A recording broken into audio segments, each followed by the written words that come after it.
Bien, bonjour à tous. Alors aujourd'hui, vidéo un tout petit peu spéciale. Il s'est arrêté de pleuvoir, c'est la première journée où il ne pleut pas.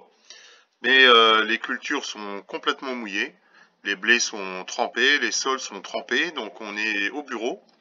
Et je suis en train d'étudier les cours, les différents cours des cultures que je vais bientôt vendre, comme ça fait plus de 10 ans, voire même 15 ans, que je vends moi-même mes cultures. Et donc pour cela, il existe différents outils, dont certains qui sont gratuits et qui ont des énormes capacités.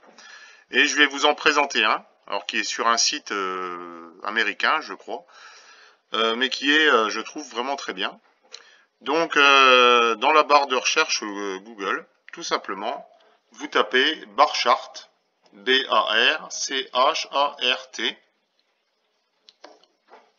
vous faites entrer, et voilà, vous arrivez sur le site www.barchart.com. Si jamais il y a des cookies, j'ai jamais eu de souci avec. Moi j'ai toujours mis alors c'est un peu long, des fois il faut cliquer 2-3 fois dessus. Ou alors il faut aller en bas comme ça et remonter. Ah voilà, il faut prendre l'ascenseur, je me fais avoir à chaque fois. Descendre jusqu'en bas, ça change de couleur et là on l'accepte et c'est bon. Et ensuite vous allez dans Futur. Et en haut à gauche là, vous cliquez sur Futur. Ensuite, sur la colonne de gauche, dans Commodity Groupings, vous tapez sur Grains, ou sur Grain, avec un S. Voilà, une nouvelle page s'ouvre. Donc là, on est sur les cours, mais américains. Donc vous voyez, là, c'est le maïs, le blé américain, mais ça nous intéresse très peu, puis les autres cultures, donc si ça vous intéresse, vous regarderez. Mais toujours sur cette page de gauche, vous descendez quasi le plus bas possible jusqu'à temps que vous voyez European Groupings et vous cliquez à nouveau sur Grains.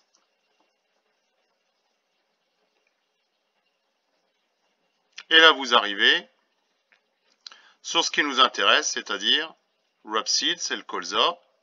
Alors Feedweth, j'en ai pas, je ne sais plus ce que c'est. Millingweth, c'est notre blé tendre. Et Corn, c'est le maïs. Donc là, je vais aller, pour vous faire un exemple, sur la cotation de septembre 2021 du blé. Donc là, vous avez déjà des indications. Vous voyez, le 16 juillet 21, le blé, il a terminé en cotation septembre à 214,25. Mais on va cliquer dessus pour aller plus loin. Voilà, une nouvelle page s'ouvre avec, on vous propose que le blé ce coup-ci, mais jusqu'en mai 2024. Mais celui qui nous intéresse, c'est la cotation de septembre 21.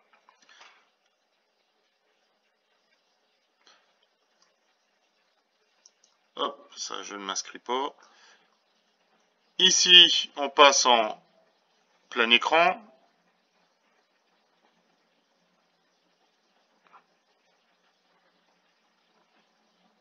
Donc là, vous voyez, blé, Millingweth, c'est le blé. Sur l'Euronext, au 16 juillet 21, on voit que le dernier jour, il a pris plus de 63%. Donc ça fait quand même plus 5,50 € et il a clôturé à 214,25. Alors voilà, vous arrivez sur ce type de tableau. Alors, en bas, alors ici, ce sont les volumes, je vais les retirer. Ils y sont d'office, mais quand on clique sur la croix, voilà, on les retire.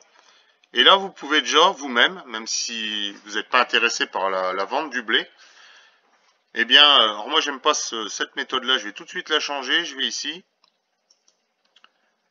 Là, on était en OHLC bars, et moi, j'aime bien les chandelles, comme la stick, open to close, donc ouverture vers la fermeture. Donc, je clique dessus, voilà.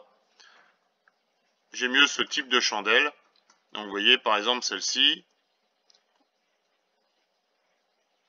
On a ouvert tout en haut, là, puisqu'elle est verte, donc on a ouvert ici. Il est quand même descendu jusqu'ici, le cours du blé, donc à 213,76.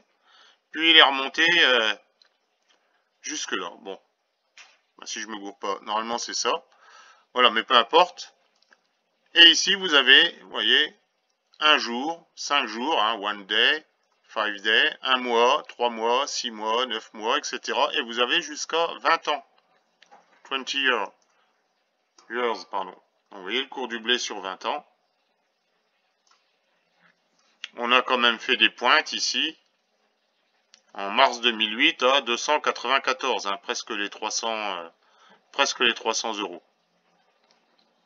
Ou même peut-être même 297,06 le plus haut. Bon, c'est pas bien grave. Mais voilà tous les cours du blé. Donc pour ceux que ça intéresserait, vous pouvez voir. Hein, sur 10 ans, sur 5 ans, sur 1 an.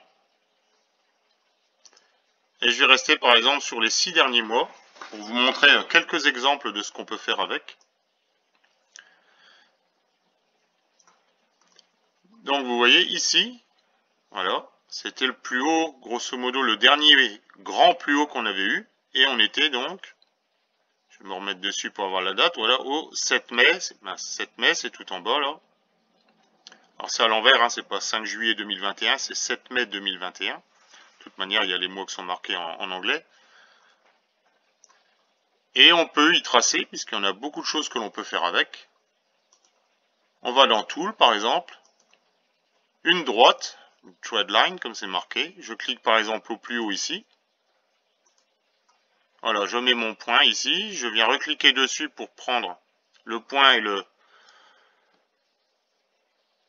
l'allonger un petit peu. Voilà, je dépasse. Je prends le dernier plus haut qu'il y avait sur le bas. Et donc, vous voyez, on voit le cours. Il descend, il essaye de venir rebondir dessus, il redescend, il vient rebondir dessus, il descend. Et là, donc, c'est ce qu'on appelle une oblique de résistance. Et là, il essaye de la franchir, mais il a du mal, il reste dessus. Mais le lendemain, qu'est-ce qui se passe? On franchit cette résistance. Donc, cette résistance est devenue un support.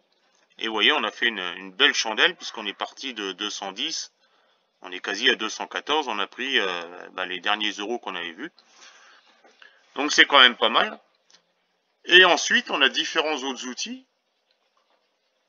Dans les studies, donc dans les études, par exemple, un que je me sers extrêmement souvent, mais bon là il faut vraiment faire des formations pour les connaître, le MACD Oscillator.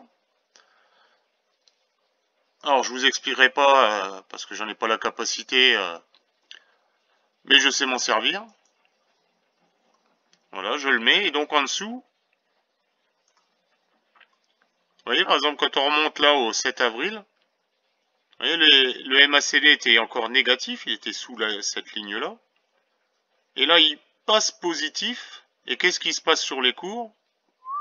Les cours montent, et vous voyez, on le voit ici, les cours montent, et la courbe grise, enfin moi elle est grisée par rapport à la violette, elle est au-dessus, elle est toujours au-dessus, vous voyez, elle s'en rapproche là, ça fait la petite baisse qui est ici, elle est toujours au-dessus, et là elle recroise, donc quand on recroise comme ça, ça veut dire qu'on va peut-être arriver sur une tendance baissière, ce n'est pas sûr, hein. Après il y a plein d'autres éléments à surveiller, mais vous voyez, on arrive ici, et qu'est-ce qui se passe ici? Le MACD commence à être positif. Enfin, du moins, on repasse ici, on est prêt à repasser au-dessus. Donc, on va surveiller. S'il repasse au-dessus, on verra bien. Donc, voilà un outil que vous pouvez vous servir pour surveiller les cours du blé ou de vos différentes autres cultures. Bon, voilà, je m'arrête là pour ces explications. J'espère que la prochaine fois, ce sera dans la moissonneuse. Et puis, je vous souhaite une bonne semaine. Et je vous dis à bientôt pour une nouvelle vidéo. Allez, salut!